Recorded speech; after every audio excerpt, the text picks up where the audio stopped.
میرا مختصر سا تعارف۔ میرا نام ظفر خضر ہے۔ میرا بچپن 2 کمروں کے اپارٹمنٹ میں کراچی میں گزرا ہے، جہاں میں نے اپنے 6 بہن بھائیوں کے ساتھ پرورش پائی۔ بچپن کے زمانے کی کچھ باتوں میں سے یہ یاد ہے کہ ہم تمام بہن بھائیوں کو سال میں صرف 1 یا 2 مرتبہ نیا کپڑوں کا جوڑا ملتا تھا عید کے موقع پر، اور باوجود اس کے کہ میں ہر روز دودھ کا 1 گلاس پینا چاہتا تھا، میری باری ہفتے میں صرف 1 مرتبہ آتی تھی۔ کھانے کے دوران دن میں صرف 1 گوشت کی بوٹی ہر ایک کو مل سکتی تھی۔ مجھے اس بات کا احساس ہے کہ اس وقت پاکستان میں کروڑوں بچوں کو یہ بھی میسر نہیں تھا، اور نہ آج ہے۔ میں نے ابتدائی تعلیم پاکستان میں گورنمنٹ کے اردو میڈیم اسکولوں میں حاصل کی، ڈی جے سائنس کالج سے انٹر اور بی ایس سی کیا، پھر کراچی یونیورسٹی سے 1983 میں اپلائیڈ فزکس میں ایم ایس سی کیا۔ 1985 میں قرض حسنہ لے کر امریکہ ایک اسٹوڈنٹ کی حیثیت سے آیا، اور new Jersey institute of technology سے 1988 میں کمپیوٹر سائنس میں ماسٹرز کیا۔ یہاں میں نے کمپیوٹر پر کئی کتابیں لکھی، جن میں سے کچھ کتابیں نیو یارک یونیورسٹی میں بھی استعمال ہوئی ہیں۔ 1999 میں میری کمپیوٹر ٹریننگ کی کمپنی پی سی ایج امریکہ میں تیزی سے ترقی کرنے والی ایجوکیشن کی کمپنیوں میں نمبر 1 تھی۔ انقلاب 2000 کتاب میں نے 1999 میں لکھی تھی۔ اس کتاب کے بارے میں ڈان نیوز پیپر کے رائٹر کاوس جی نے کہا تھا کہ this book should be distributed as widely as possible in Pakistan, یعنی اس کتاب کو پاکستان میں جتنا ممکن ہو پھیلایا جائے۔ انقلاب 2000 کا چیپٹر آخری پیغام میں نے دوسری جنگ عظیم کے ایک واقعے سے متاثر ہو کر لکھا تھا۔ دوسری جنگ عظیم کے دوران ایک امریکی سپاہی کو جاپانیوں نے گرفتار کر کے موت کی سزا سنا دی تھی۔ اس کی پھانسی سے 1 رات پہلے انہوں نے سپاہی سے کہا کہ صبح تم کو پھانسی دے دی جائے گی، اگر تم کوئی اپنا آخری پیغام لکھنا چاہو تو لکھ دو، ہم وہ پیغام تمہاری اولاد تک پہنچا دیں گے۔ وہ سپاہی ساری رات سوچتا رہا اور لکھتا رہا۔ آخر میں اس نے اپنی اولاد کے لیے جو پیغام لکھا تھا وہ صرف 1 لفظ کا تھا۔ ذرا 1 منٹ کے لیے سوچئے کہ اگر آپ کی زندگی کی آخری رات ہو تو آپ اپنی اولاد کے لیے کیا پیغام لکھیں گے؟ اپنی قوم کے لیے آپ کا آخری پیغام کیا ہوگا؟ آخری پیغام۔ سویا تو میں اپنے کمرے ہی میں تھا، مگر ایسا لگا کہ میں سوتے میں چل رہا ہوں۔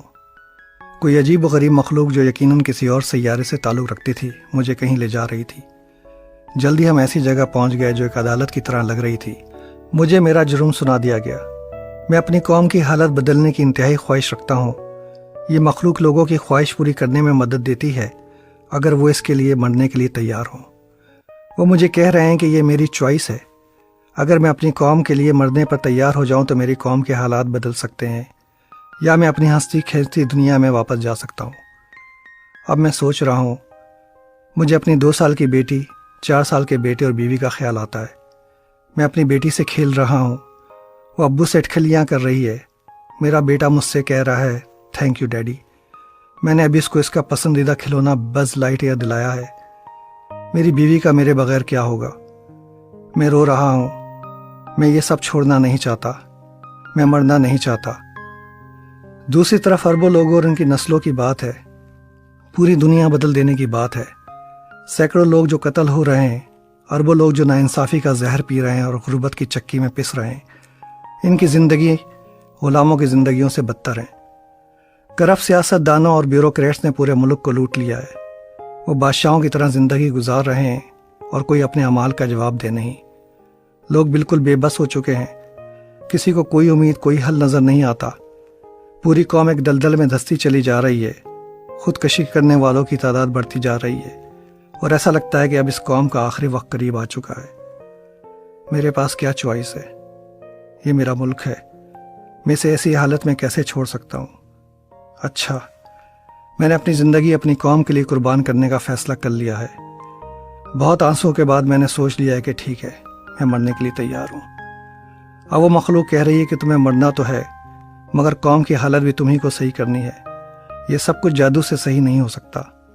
تم اپنا ایک ایسا آخری پیغام اپنی اولاد اور قوم کے لیے دے دو جو ان کو ان کی حالت بدلنے کا طریقہ سکھا دے۔ اب یہ تمہارے اوپر ہے۔ ہم تو بس تمہارا یہ پیغام تمہاری اولاد اور قوم تک پہنچا دیں گے، پھر یہ ان پر ہے کہ وہ اس کا کیا کرتے ہیں۔ ہر چیز حاصل کرنے کے لیے اس کی قیمت ادا کرنی پڑتی ہے۔ ظفر، اب وہ پیغام لکھنا ہے صبح ہونے سے پہلے تک۔ یہ میری زندگی کی آخری رات ہے۔ کہاں سے شروع کروں؟ آخر کیا چیز میری قوم کی حالت بدل سکتی ہے؟ آخر کیا چیز ہے جو قوموں کو ظلم و تباہی کی طرف لے جاتی ہے؟ آخر کیا چیز ہے جو غربت و جرائم کی ذمہ دار ہے؟ مجھے تو یہ سمجھ میں آتا ہے کہ اپنے ملک کے تمام مسائل کو صرف 2 حصوں میں تقسیم کر سکتا ہوں، مسائل جو تعلیم نہ ہونے کی وجہ سے ہیں اور مسائل جو ایمانداری نہ ہونے کی وجہ سے ہیں۔ تو میرا آخری پیغام یہ ہونا چاہیے کہ لوگ تعلیم حاصل کریں۔ یہ تو بہت لمبا گول ہے، اس کو تو بہت وقت لگے گا اثر دکھاتے دکھاتے۔ شاید یہ بہترین پیغام ہو لمبے عرصے کے لیے، مگر جہاں لوگوں کی جانیں خطرے میں ہوں، روز قتل ہو رہے ہوں، جن لوگوں کے پاس پیٹ بھر کے کھانے کے لیے نہ ہو، آخر میں ان کو کس طرح تعلیم کے فوائد سمجھا سکتا ہوں؟ سب سے پہلے تو امن و امان کا مسئلہ ہے، لوگوں کی جان و مال کی حفاظت کی بات ہے۔ میں پھر بھٹک رہا ہوں، میرا دماغ چکرا رہا ہے، ان مسئلوں کا کوئی آسان حل نظر نہیں آ رہا۔ کبھی سوچتا ہوں کہ جاگیردارانہ نظام سارے مسئلوں کی جڑ ہے، پھر خیال آتا ہے کہ ایک احتساب کا عمل سیاستدانوں سے ملک کو نجات دلا سکتا ہے۔ پتہ نہیں کیسے اس جاگیردارانہ نظام کو ختم اور احتساب کے عمل کو قائم کیا جا سکتا ہے بغیر سیاسی جد و جہد کے۔ مجھے تو ایک سمپل طریقہ سوچنا ہے جو اگر لوگ اپنا لیں تو ان کے بنیادی مسائل ختم ہو جائیں۔ اچھا، میری اولاد اور میری قوم اپنی زندگی انٹیگریٹی کے ساتھ گزارنا، ہر چیز اپنی پوری ایمانداری کے ساتھ کرنا، چاہے تمہیں کوئی دیکھ رہا ہو یا نہیں۔ ہاں ظفر، میرا خیال ہے کہ یہ میرا آخری پیغام ہونا چاہیے، انٹیگریٹی۔ میری اولاد اور میری قوم کو صرف ایک لفظ یاد رکھنے کی ضرورت ہے ہر وقت، انٹیگریٹی۔ میں پھر سوچ رہا ہوں، ابھی صبح ہونے میں کچھ وقت باقی ہے، کیا کوئی پیغام اس سے بھی بہتر ہو سکتا ہے؟ کیا یہ پیغام میری اولاد کو ایک اچھی زندگی دے دے گا؟ میرا خیال ہے کہ میں اپنی اولاد کو اس سے بہتر پیغام نہیں دے سکتا ایک عظیم زندگی گزارنے کے لیے، مگر شاید ایک اچھے معاشرے کو قائم کرنے کے لیے مجھے اور سوچنا پڑے گا۔ آخر معاشرے میں قتل و غارت، لوٹ مار، دھوکہ، فریب، رشوت خوری کی جڑ کیا ہے؟ آخر کیوں اس ملک میں جہاں تقریباً 97% لوگ مسلمان ہیں، یہ برائیاں تیزی سے پھل پھول رہی ہیں؟ یہ لوگ کیا ایسا کام کر رہے ہیں جو ان کو برائیوں کے ایک دلدل میں دھساتی چلی جا رہی ہے؟ ظفر، اب مجھے خیال آ رہا ہے کہ جس معاشرے میں انصاف نہ ہو وہاں کبھی امن و امان قائم نہیں ہو سکتا، وہاں ہر قسم کی برائیاں فروغ پائیں گی۔ ہر وہ شخص جو ناانصافی کرتا ہے، اس کا کسی بھی مذہب سے دور کا بھی واسطہ نہیں، وہ ایک دھوکے میں ہے۔ اگر مجھے پورے معاشرے کو سدھارنا ہے تو لوگوں کو انصاف کی تعلیم دینی پڑے گی۔ میرے بچوں، تم کوئی ایسا کام نہیں کرنا جو کسی دوسرے کے لیے نقصان دہ یا انفیئر ہو۔ لوگوں کی چھوٹی چھوٹی ناانصافی پوری قوم کو تباہی کے گڑھے میں دفن کر دے گی۔ یہ چھوٹی سی برائی پھیل کر تمام برائیوں پر بھاری آ جاتی ہے۔ ہاں میرے بچوں اور میری قوم، تمہاری زندگی کی حفاظت کے لیے اور تمہارے بہترین مستقبل کے لیے میں تم کو یہ آخری پیغام دینا چاہتا ہوں کہ اگر تم کو سب کچھ چھوڑ کر صرف ایک چیز اپنانی پڑے تو انصاف کو اپنا لینا۔ جس شخص نے انصاف کو سمجھ لیا، اس نے دنیا کے تمام مذاہب کو سمجھ لیا، اور جس نے انصاف کو نہیں سمجھا، اس نے کسی مذہب کو نہیں سمجھا۔ تم انصاف کا دامن ہاتھ سے نہیں چھوڑنا۔ لگتا ہے کہ اب مجھے کچھ سکون سا آ گیا ہے، لگتا ہے کہ شاید اب موت بھی آسان ہو گئی ہے۔ میں نے ایک آسان سا حل پا لیا ہے تمام برائیوں کا۔ مگر ظفر، کیا میں ایک ایک آدمی کو انصاف کی تعلیم دوں گا؟ کیا میں ہر شخص کو ایماندار بنا سکتا ہوں؟ کیا ہر شخص اپنے فیصلے اور عمل کے نتائج کو سمجھ سکتا ہے؟ بجائے اس کے کہ میں ہر شخص کو بدلنے کی کوشش کروں، مجھے ایک ایسا سسٹم بنانا ہے جہاں قانون کا راج اور لوگوں کو انفرادی حقوق حاصل ہوں، جہاں تمام لوگ سیاستدانوں سمیت ہمیشہ جواب دہ یا ذمہ دار ہوں، جہاں قانون سب پر یکساں لاگو ہو اور ہر مرد، عورت اور بچے کو تحفظ فراہم کرے۔ یہ بہت ضروری ہے کہ ہم لوگوں کو انفرادی حقوق دیں اور ان کو گروپس میں نہ بانٹیں۔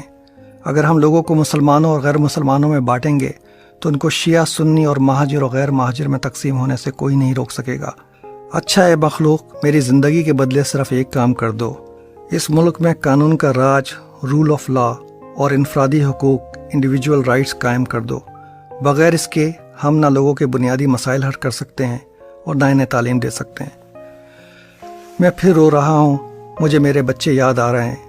میری چھوٹی سی بیٹی جو صرف 2 سال کی ہے میرے منہ میں مونگ پھلی ڈالتی ہے اور پوچھتی ہے، اور دوں ابو؟ میرے کان کھینچتی ہے، اور جب میں جھوٹا روتا ہوں تو کہتی ہے، سولی ابو۔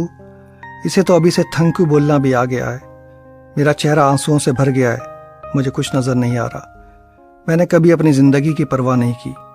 اگر اب میں مرنا نہیں چاہتا تو صرف اور صرف اپنی بیٹی کے لیے اور 4 سال کے بیٹے کے لیے۔ مگر ظفر، یہ کروڑوں بچوں کی زندگیوں کی بات ہے۔ کسی ایسے معاشرے میں اپنے بچوں کی پرورش کرنا جہاں قانون اور انصاف نہ ہو، اپنی بیٹی کو درندوں کے لیے پال پوس کر تیار کرنا ہے، جہاں وہ اس کی عزت لوٹ کر اسے قتل کر دیں گے اور میں ان کا کچھ نہیں کر سکتا۔ ہاں، میں ایسے حالات میں اپنی اور اپنی قوم کی بیٹیوں کی پرورش ہوتے دیکھنے کے بجائے آج مر جانا پسند کرتا ہوں۔ ان بیٹیوں کو ایک محفوظ معاشرہ دینے کے لیے میں ایک سکون اور مسکراہٹ کے ساتھ مرنے کو تیار ہوں۔ ابو، میں آپ کے پاس سو جاؤں؟ رمیز کی آواز نے مجھے گہری نیند سے اٹھا دیا۔ میرا تکیہ آنسوؤں سے بھرا ہوا تھا۔ میں اپنے آپ کو اپنے گھر میں اور اپنے بیوی بچوں کے درمیان دیکھ کر خوش تھا، مگر دل اپنی قوم کے درد میں اب بھی ڈوبا ہوا ہے۔